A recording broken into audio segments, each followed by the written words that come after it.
என்னடி ஆச்சு? நிஜமாவே டிசி வாங்கிட்டியா? பார்த்தா தெரியலையாமாச்சே, அதான் கையோட கூட்டிட்டு வந்திருக்காங்கல்ல. எதுவா இருந்தாலும் உள்ள போய் பேசிக்கலாமா? சரி வாங்க. வாங்க உட்காருங்க. உட்காரு, உட்காருங்க. பரவாயில்லம்மா. டிசி வாங்க தான் போகணும். ஆனா சூர்யா சார் எனக்கு முன்னாடியே இவளை ஸ்கூலுக்கு கூட்டிட்டு போய் டிசி எல்லாம் தரக்கூடாதுன்னு சொல்லியிருக்காரு. அதனால அவங்க முடியவே முடியாதுன்னு சொல்லிட்டாங்க.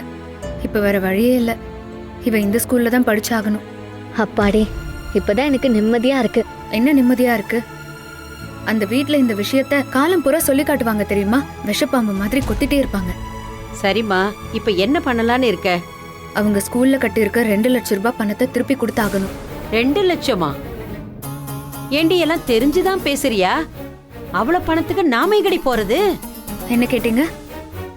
ஆமாக்கா, 2 லட்சங்கிறது ரொம்ப பெரிய காசு இல்ல? ஆமா, பெரிய காசுதான். ஆனா திருப்பி கொடுத்துதான் ஆகணும்.